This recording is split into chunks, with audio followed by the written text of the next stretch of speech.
Bismillahirrahmanirrahim. Assalamualaikum warahmatullahi wabarakatuh.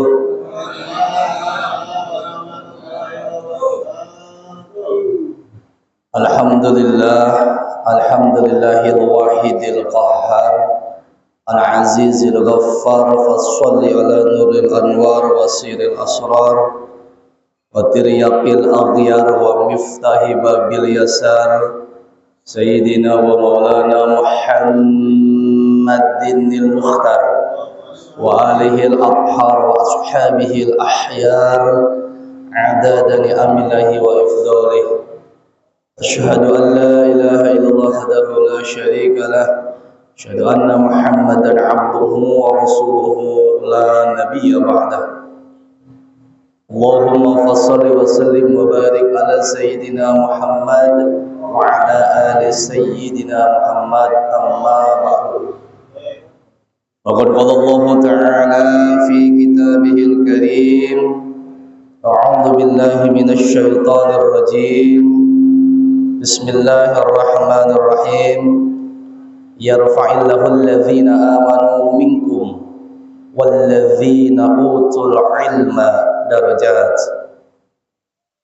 Wa qala nabiyyuna Muhammad sallallahu alaihi wasallam, julusu sa'atin 'indal ulama ahabbu ila Allah min ibadati alfi sanatin. Al-hadis. Wa qultu lakum qabla as-suru'i min ad-du'a, amin.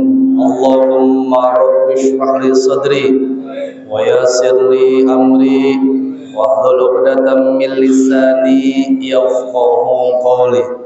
Allahumma rabbana shrah lana sudurana wa yassir lana umurana wahlul 'uqdatam min lisanina yafqahu qawlana. Allahumma nawwir qulubana bi nuri hidayatika kama nawwartal arda bi nuri syamsika abadan abada bi rahmatika ya arhamar rahimin. Amin ya Allah ya rabbal alamin. Mari kita sama-sama bersyukur kepada Allah Subhanahu wa taala dengan mengucapkan kalimat alhamdulillahirabbil alamin. Salawat teriring salam semoga terus Allah tambahkan kepada panutan kita, junjungan kita, suri tauladan kita, yakni Habibuna Muhammad sallallahu alaihi wasallam.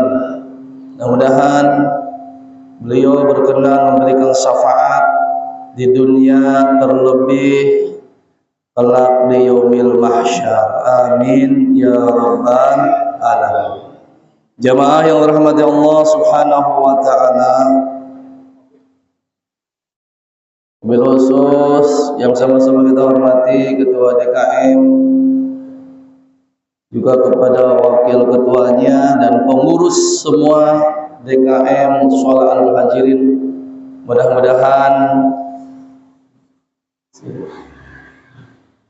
semuanya diberikan oleh Allah kesehatan, sehat jasmani, rohani, dan ekonominya. Amin ya rabbal alamin. Dan juga kepada asatidz yang sama-sama hadir di majelis yang mulia ini, mudah-mudahan dengan kehadiran guru-guru kita di tempat ini Allah turunkan rahmat dan Allah tambahkan keberkahannya. Amin ya rabbal alamin. Juga jamaah rahimakumullah, mudah-mudahan hadirnya kita di tempat ini bukti cinta Allah, cinta kepada kita, dan akhirnya kita mendapatkan ridho Allah dan kita pantas memasuki surga Allah Subhanahu wa taala. Amin ya rabbal.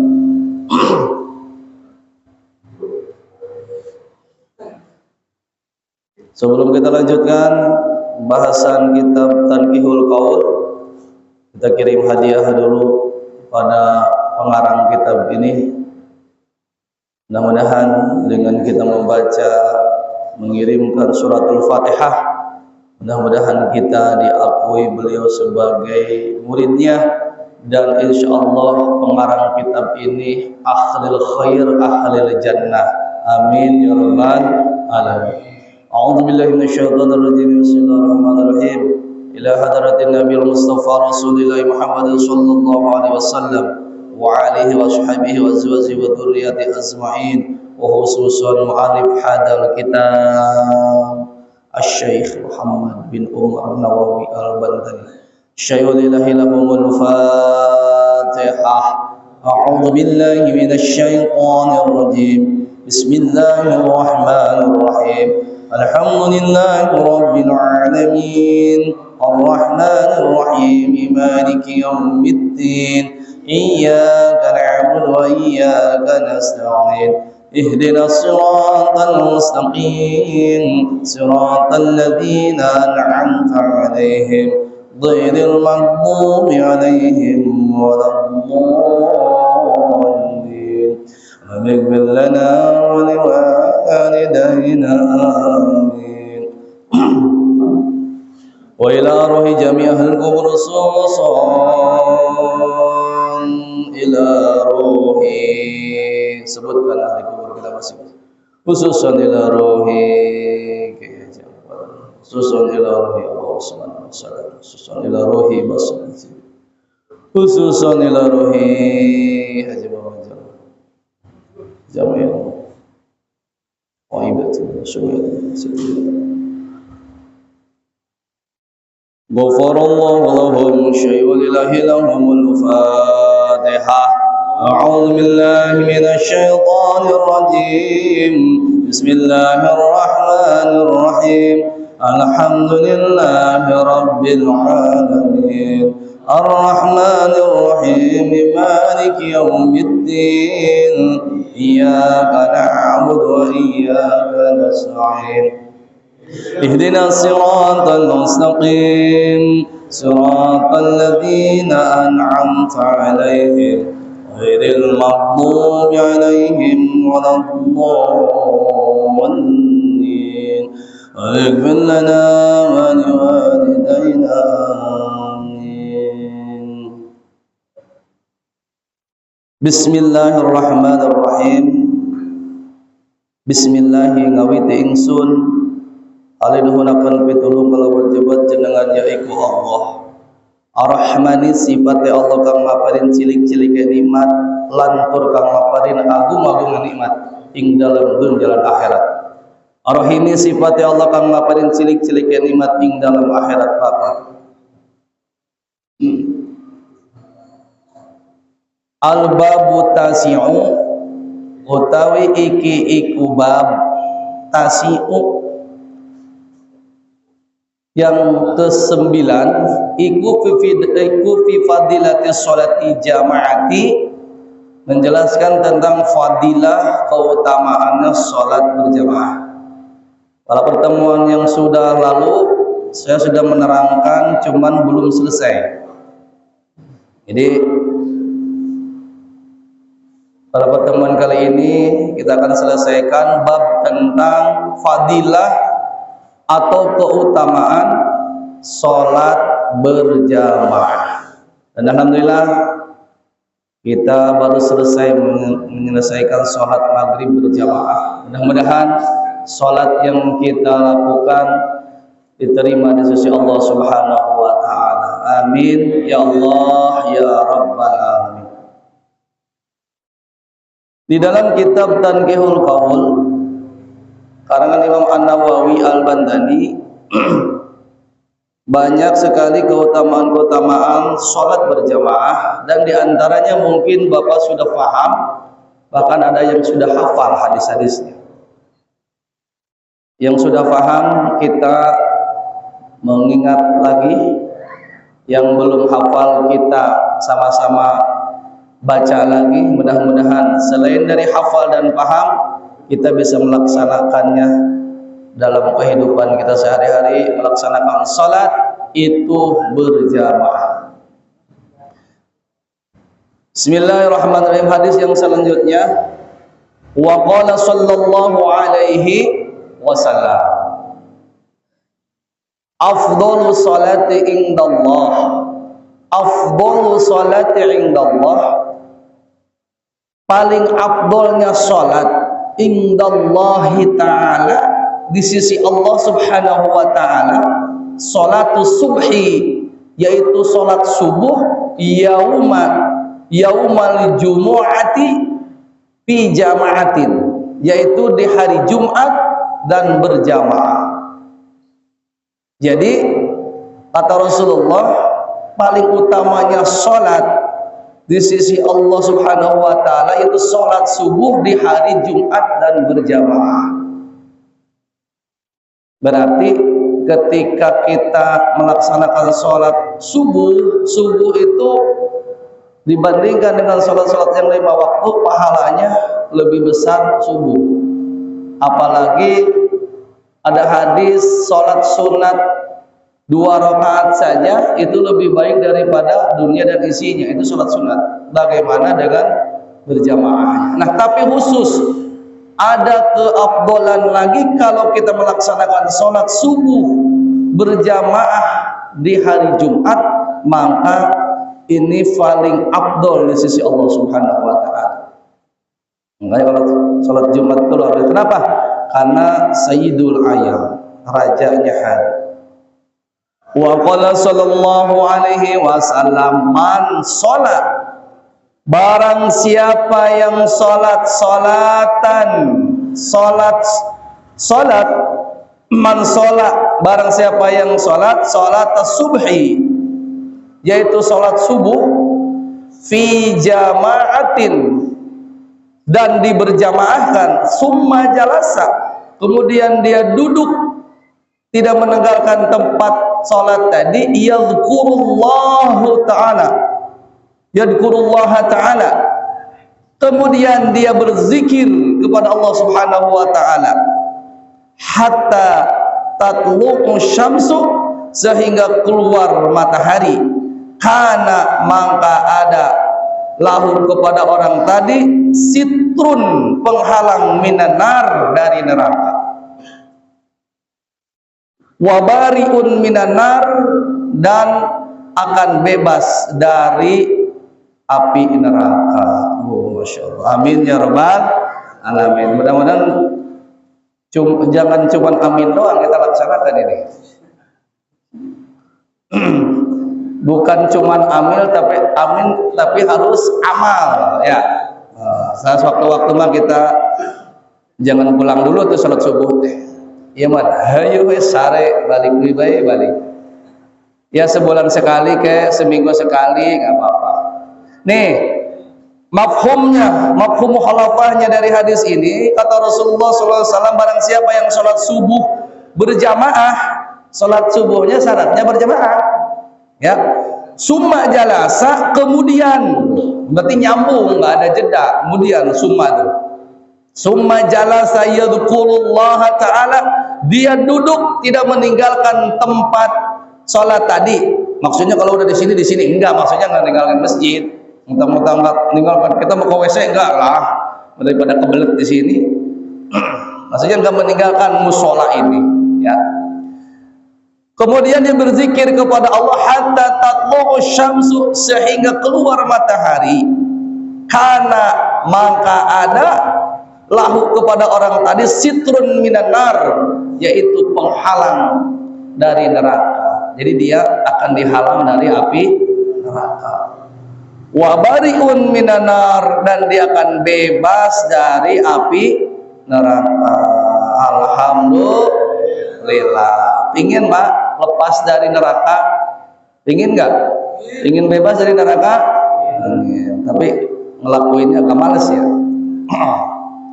Bahkan di dalam hadis yang sudah kita paham, bahkan di dalam kitab Wasiyatul Mustafa juga ada disebutkan, banyak itu yang merangkainya.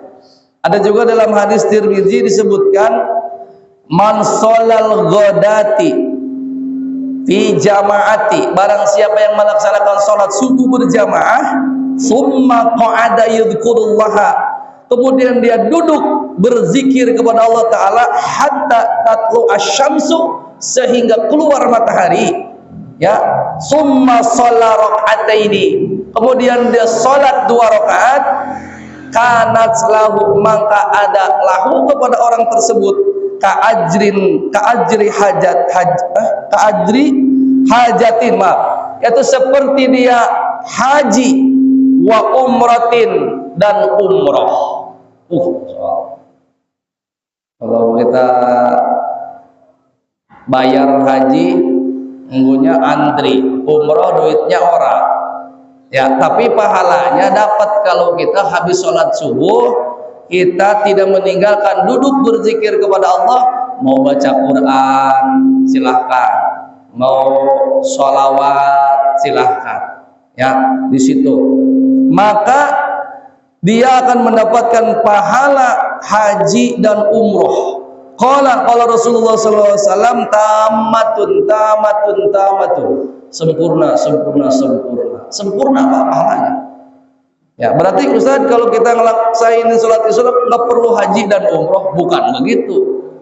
Maksudnya seperti pahalanya walaupun kita belum menginjakkan kaki kita ke Masjidil Haram, ke Madinatul Munawwarah, tapi pahala haji dan umrohnya sudah didapatkan. Alhamdulillah. Kalau dengan ilmu masuk surga mudah, kalau tahu triknya, ya apapun.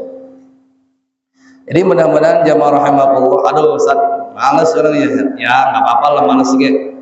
Maksudnya yang ketika ada suatu ketika ada kesempatan libur, saya mau nungguin isyraq nih, ya nunggu habis sholat subuh. Kemudian jamaah yang rahmati Allah subhanahu wa ta'ala, yang selanjutnya wa qala sallallahu alaihi wasallam, salatu rajuli fi jama'atin, salatnya seorang laki-laki berjamaah, tazidu ala salati wahdahu, itu mengalahkan ala salatihi wahdahu, kepada salatnya seorang laki-laki, seseorang gitu, khamsan wa isyrina, yaitu 25 darajat. Orang yang melaksanakan salat berjamaah itu lebih afdol pahalanya daripada orang yang salat sendiri, yaitu pahalanya 25 derajat. Ada yang sebutkan di sana tadi udah kelewat kemarin 27 derajat. Kenapa? Kalau seperti itu ya, salat berjamaah itu gede pahalanya. Kan disebutkan al-jam'atu rahmatun. Tadi ada di sini. Berjamaah itu rahmat. Setiap kita berjamaah itu ada kebaikan. Khususnya salat. Apakah salat saja Ustaz mendapatkan rahmat dari Allah itu? Pokoknya setiap kebaikan, di dalamnya ada kebaikan, dia berjamaah itu turun rahmat Allah. Contoh apa? Seperti kita makan bareng, itu sudah Nabi Ibrahim. Kita bareng ada kebarokahan. Apa barokahnya? Biasanya makan di rumah itu nggak enak, kurang mantap, tapi ketika bareng dengan teman, ada orang yang gembul makannya, jadi kebawa gembul kita. Kalau di rumah, aduh, coba aja kalau bawa punya makanan di rumah, bawa kita misalkan ronda, bawa kita kumpul nih di gang, kumpul bawa makanan, itu ke bawah enak Pak. Tapi kalau di rumah itu biasanya jarang kemakan. Makanya kalau punya makanan udah 10 hari di kulkas, Pak Himawan bawa ntar ke gang, habis insya-Allah.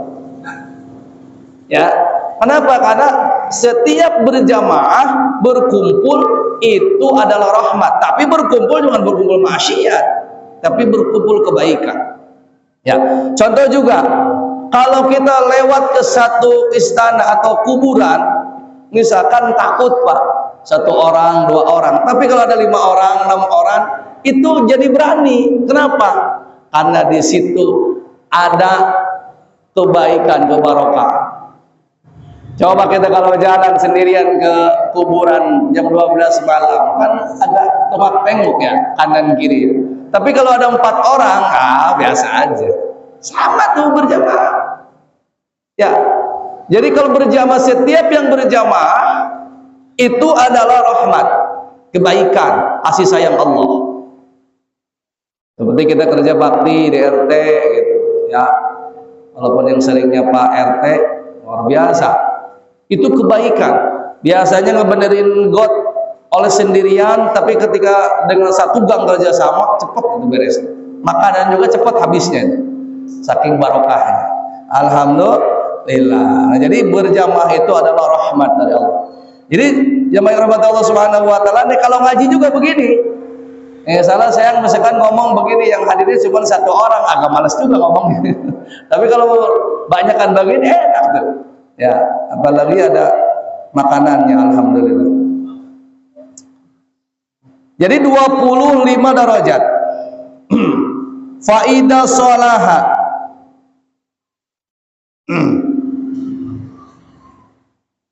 Faidah sholaha di mana-mana.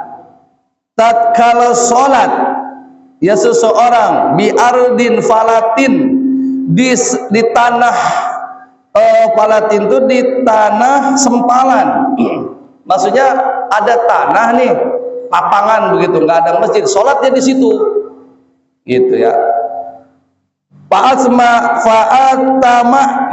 Fa'atama wudu'aha, kemudian dia menyempurnakan wudunya, waruku'aha, menyempurnakan rukunya, wasujudaha, dan mensempurnakan sujudnya, balagot, maka nyampe sholatuhu, sholatnya orang tersebut, khamsina darajatan, 50 derajat.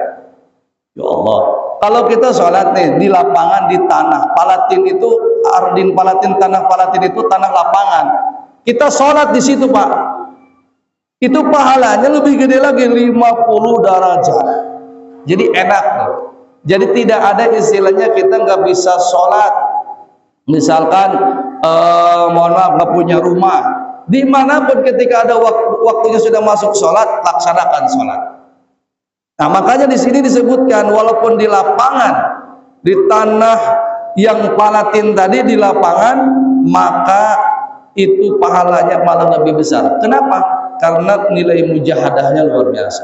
Kalau orang tua dulu itu kalau sholat di kebun, di sawah, alasnya itu pakai daun pisang. Dulu saya ngalamin waktu nenek dan kakek saya di bahasa Sunda itu di Huma, ya kan, di sawah itu ada namanya itu saung. Saungnya tuh atapnya dari erih, tahu erih nggak? Nah kayak gitu, didepet pakai itu enak Mak. Ada kasrol masak di situ. Kemudian dia kalau sholat itu di situ aja udah, di galangan sawah itu luar biasa. Kalau sekarang, aduh saya belum nyampe rumah, Masya Allah. Ya. Nah jadi jamaah rahimahullah, tidak ada kita alasan lagi kalau kita tidak melaksanakan sholat. Jadi kalau kita sholat di tanah sempalan, di lapangan sholat begitu, pahalanya lebih besar lagi. Wa qala sallallahu alaihi wasallam, man adraka jama'ata. Jadi maqul. Man barang siapa adraka yang melaksanakan ya jama'ata, salat berjamaah arba'ina yauman, yaitu selama 40 hari. Kataballahu lahu, maka Allah menuliskan lahu kepada orang tersebut bara'atan minan nar, bebas dari api neraka. Masya Allah. Wa bara'atan minan nifaq, dan bebas dari sifat-sifat munafik.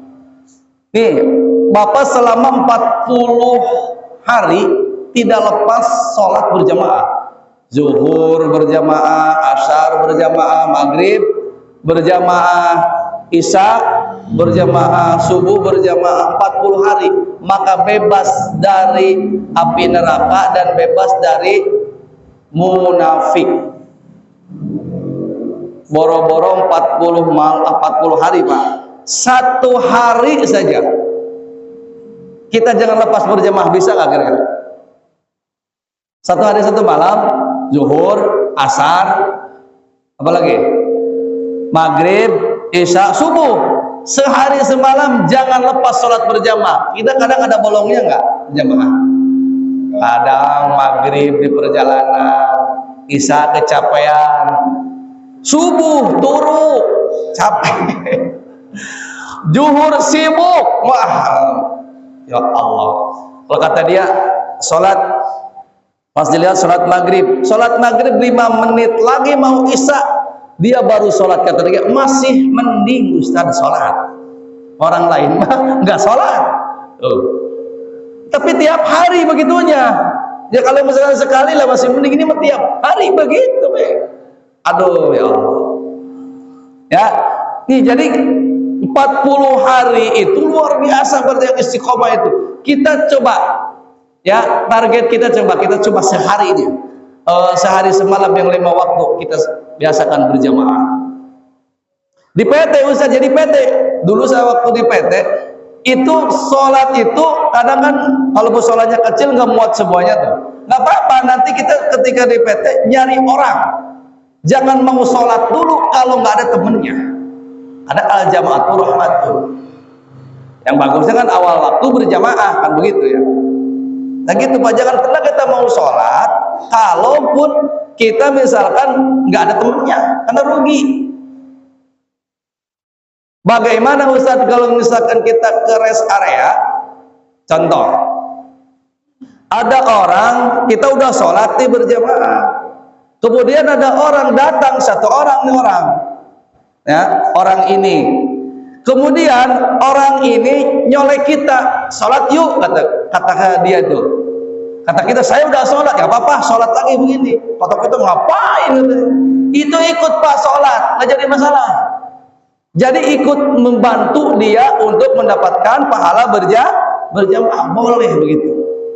Ataupun Bapak misalkan tadi sholat sendiri, pas sudah nyari-nyari di rest area nggak ada orang, sholat sendiri misalkan. Pas sudah gitu ada rombongan orang mau sholat, ikut lagi itu boleh.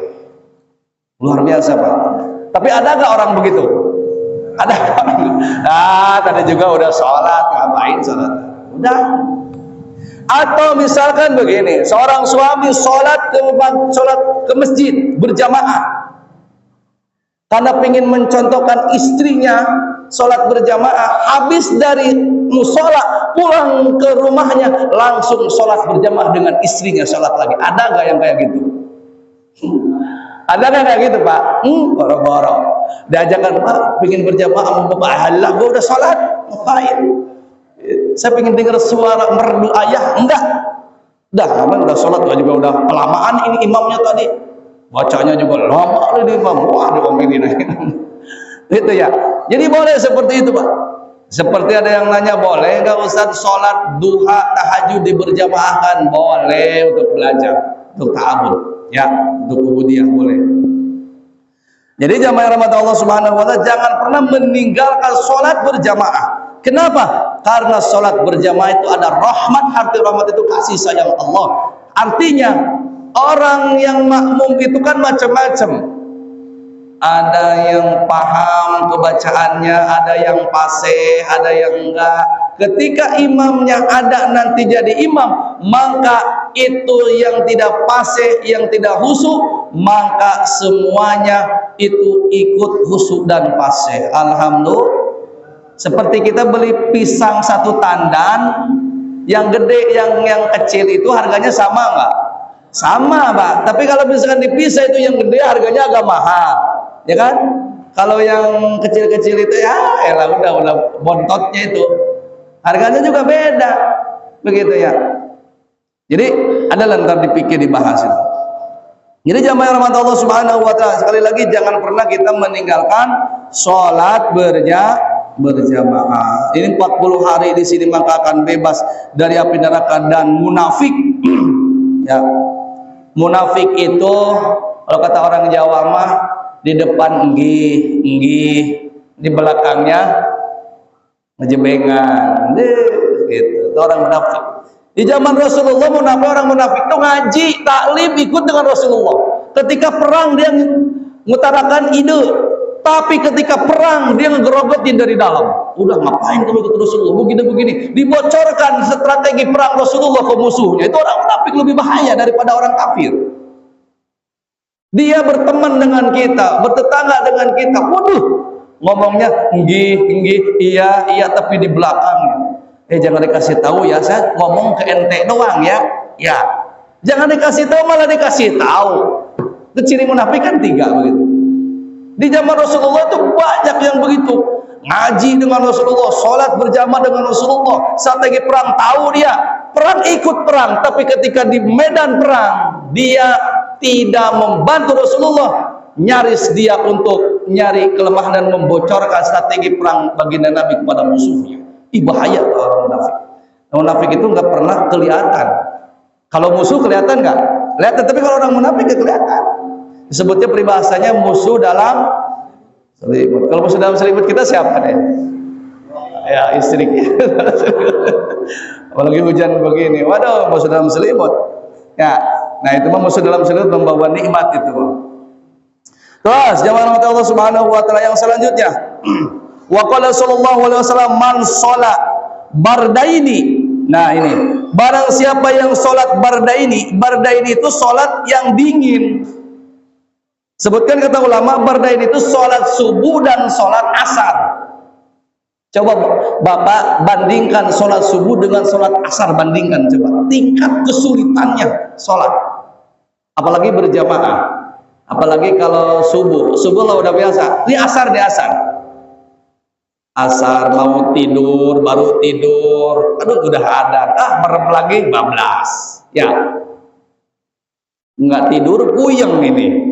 Mau tidur 4:30 baru bangun. Dimaafin. Ya kalau tiap hari mah nggak dimaafin, dimaafin baik. Ya. Nih, ini barang siapa yang sholat berjamaah, bardain itu sholat subuh dan sholat asar berjamaah. Dakhalal jannah bigoiri hisabin. Masya Allah. Masuk surga tanpa dihisab. Gampang masuk surga, Pak. Sholat subuh dan sholat asar berjamaah, maka masuk surga tanpa hisab. Gampang nggak masuk surga?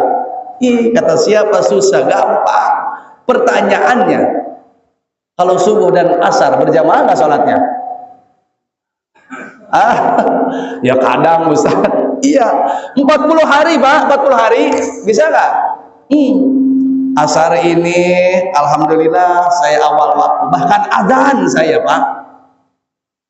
Sebelum adzan sholawatan, besoknya 5:30 sholat asar. Aduh, masya Allah. Kenapa? Gimana tuh kita? Ya, yang penting kita udah paham ada keterangannya. Barangkali suatu waktu kita bisa memaksakan. Karena kegiatan kita di dunia ini, Pak, dibilang sibuk tuh emang sibuk. Orang itu kalau mau ibadah ngaji itu kalau sibuk pasti sibuk semuanya. Ya. Nanti ajalah saya ibadah ketika 40 tahun. Sekarang mas saya mau maksiat aja. Ketika 40 tahun nyampe usianya alhamdulillah, tapi dia kakinya nggak bisa jalan. Tuh, kan? Makanya jangan mengentar-entar kebaikan. Ntar aja tobat mah udah 60 tahun kata dia.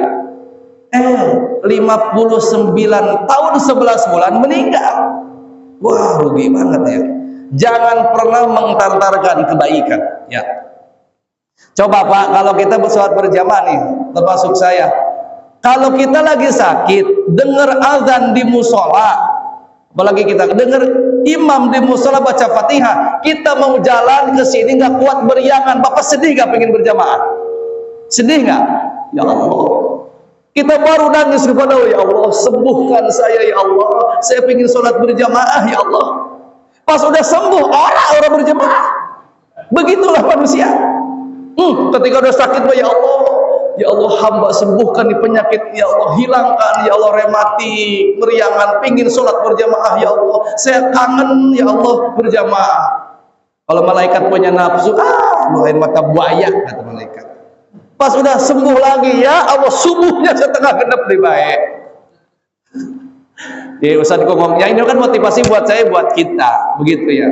Jadi jemaah yang Allah Subhanahu wa taala, manusia di alam kubur itu minta dihidupkan untuk bersedekah. Seandainya Allah kasih dia hidup ke dunia, begitu lagi. Begitulah sifat manusia. Makanya gimana tuh? Jangan menyia-nyiakan daripada kesempatan yang Allah berikan. Makanya dalam hadis disebutkan, gunakan waktu lapang sebelum sempit, gunakan sehat sebelum sakit. Ketika udah sakit, boro-boro mau sholat, Pak, jalan aja kita digusur kaki. kena air aja nggak kuat, bener nggak?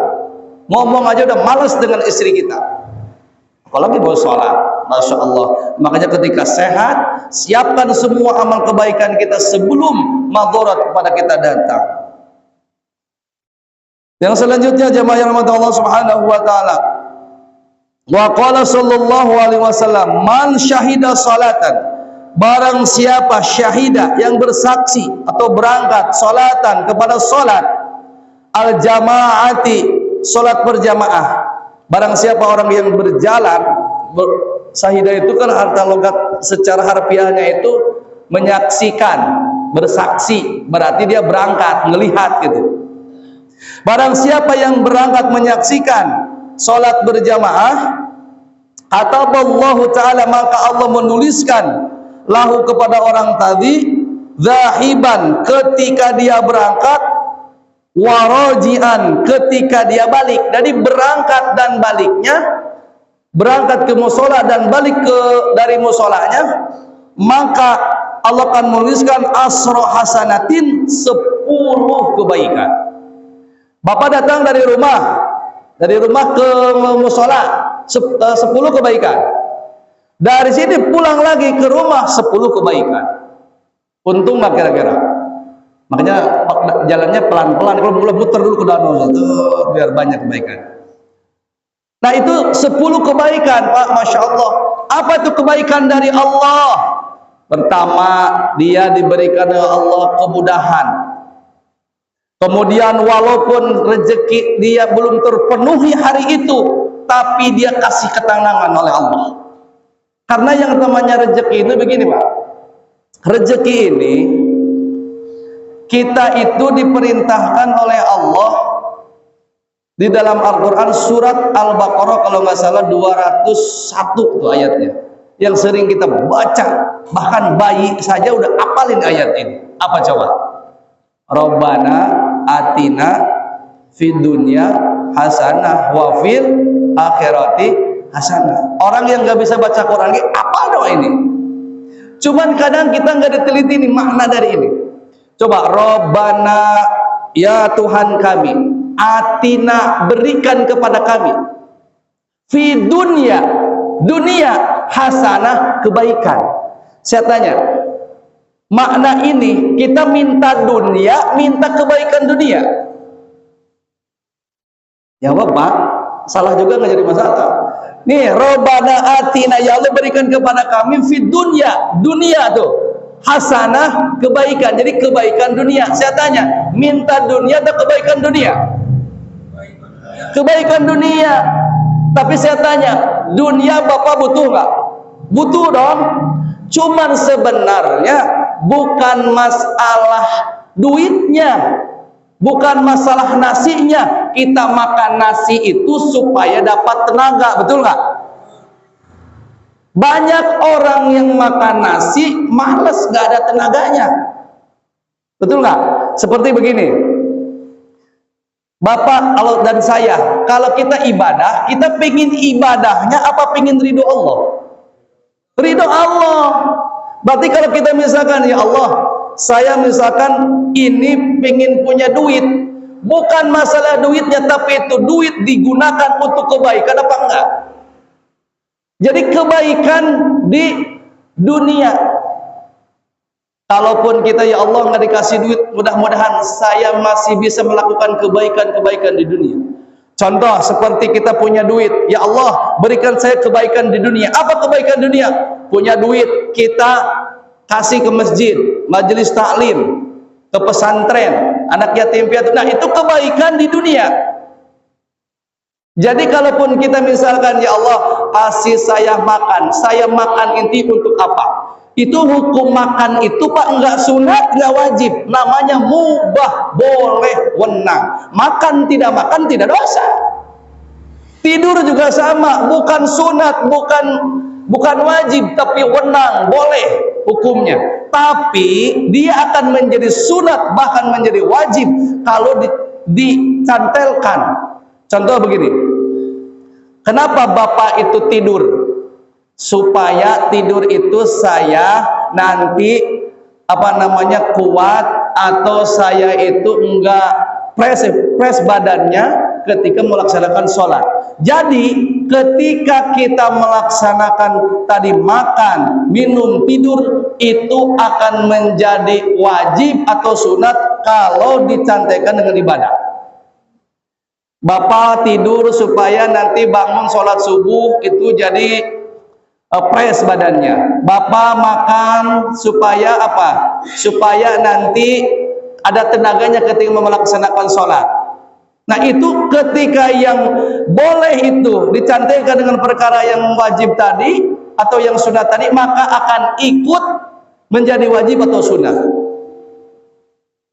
Dalam usul fikih disebutkan lil wasail hukmul maqasid. Wasilah mempunyai hukum yang sama dengan tujuan. Contoh begini, para smita sama istrinya coba tolong benerin ya, misalkan mohon maaf contohnya genteng di atas. Nah para smita disuruhnya oleh istrinya itu benerin genteng di atas, tapi para smita tidak akan bisa nyampe ke atas kalau nggak pakai tangga.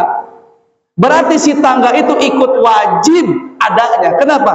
Karena tidak akan bisa naik ke atas kalau tidak ada tangga. Sama dengan makan, dengan minum. Kita nggak makan, nggak minum, misalkan nggak tidur nggak jadi masalah. Cuman kalau kita nggak makan, nggak minum, nggak tidur, lemes, kita mau gimana mau sholat, maka makan dan minumnya bisa menjadi sunat dan bisa menjadi wajib. Begitu. Jadi kalau ada orang makan, minum, tidur, nggak sholat, berarti apa tuh? Malu dong kita makan minum. Buat apa itu? Karena kita diciptakan bukan untuk makan dan minum, tapi untuk apa? Wa ma khalaqtul jinna wal insa illa liya'budun, untuk beribadah. Karena tidak bisa ibadah kalau enggak kita tidak makan dan minum, maka itu pun makan dan minum ikut menjadi hukum yang tadi sunat atau wajib. Itu kira-kira ya. Jadi kita niatkan Pak, ketika mau makan tuh bismillah ya Allah supaya kuat saya nanti mau sholat, mencari nafkah. Ada nggak Bapak niatin begitu? Makan asal subuh, parah. Ya, apalagi nggak doa acan. Aduh, naudzubillah semua naudzubillah. Jadi kalau semuanya diniatkan karena Allah, maka akan menjadi ibadah di hadapan Allah Subhanahu wa taala. Kemudian jemaah yang rahmat Allah Subhanahu wa taala yang selanjutnya, nah tadi orang yang melaksanakan sholat, berangkatnya ya baliknya maka 10 kebaikan. Kemudian wa maha anhu asra sayiatin, dan akan dimaafkan, dihapus kesalahannya, kejelekannya. Masya Allah. Berangkat dari rumah ke sini 10 kejelekan dihapus, pulangnya lagi ke sana 10 kejelekan dihapus. Saya tanya, saya dan kita banyak dosa nggak? Banyak salah nggak Pak? Nah itu dosa-dosa yang kecil itu dimaafkan oleh Allah, 10 kebaikan bolak-balik. Makanya sudah balik itu balik lagi ke sini Pak, balik lagi ke sana. Masya Allah. Terus kemudian yang selanjutnya warafa'alahu asdarajatin tuh, dan diangkat 10 darajat. Darajat itu kemuliaan. Aturan dia di PT-nya, di kantornya itu ada orang iri tuh, dijatuhkan dia di supervisornya, ke HRD-nya sehingga habis kontrak karena dia sering sholat berjamaah, diangkat derajatnya, nggak jadi itu oleh Allah. Itu luar biasa Pak.